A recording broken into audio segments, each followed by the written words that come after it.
published 7:19 Eastern Daylight Saving Time, the 16th of May 2018, updated 10:41 Eastern Daylight Saving Time, the 16th of May 2018. Solo, a Star Wars story rating. There was plenty of barely contained delirium at the Cannes Film Festival last night, signifying a major cinematic event.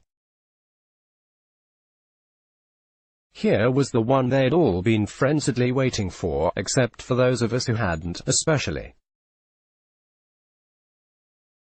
When Star Wars: The Force Awakens came out in 2015, it was the first visit for a decade to a galaxy far, far away.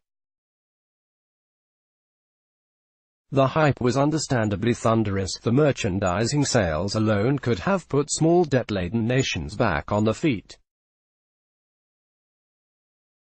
But this is now the fourth Star Wars-related movie in less than 3 years.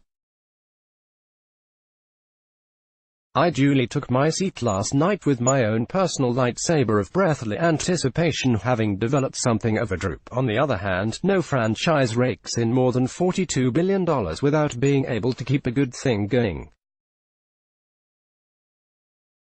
But that's all that Solo, a Star Wars story is. Good. Emilia Clarke, Chewbacca and Alden Ehrenreich pictured at Cannes, where people awaited the screening in a frenzy. Not even the prospect of a Han Solo origin story stiffened it up. Besides, who wants to see anyone but old wonky lips himself, Harrison Ford, at the controls of the Millennium Falcon as Solo? On the other hand, no franchise rakes in more than $42 billion, as Star Wars is estimated to have done since 1977, without being able to keep a good thing going. But that's all that Solo, a Star Wars story is. Good. It's nowhere near as much of a blast as the last standalone film, 2016's wildly enjoyable Rogue One. And it is mystifyingly dark, in color rather than content, almost as if the film's stock has been washed in ditch water.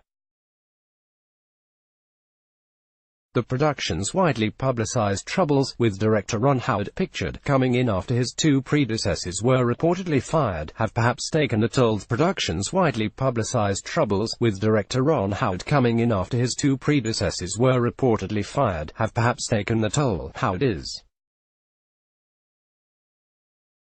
a fine filmmaker, whose directorial career has been strong enough to stop us thinking of him primarily as wholesome Richie Cunningham from the TV sitcom Happy Days, but in truth this movie could do with a fonts, someone to bestride and own it.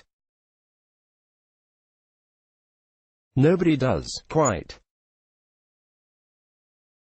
The American actor Alden Ehrenreich apparently pipped Britain's Taron Egerton and Ireland's Jack Renner to the title role, and does a decent job, but he lacks Ford's screen presence, that enigmatic charisma he had even as a young man. The film begins in Solo's lawless home planet of Corellia. He is a graduate of the School of Hard Knocks, an orphan and petty thief, a sci-fi artful dodger. But he has grand ambitions. He tells his girlfriend Qira, Game of Thrones Emilia Clarke, that he wants to be a pilot, the best in the galaxy. If he's to achieve the life he wants for both of them, they need to get off Corellia.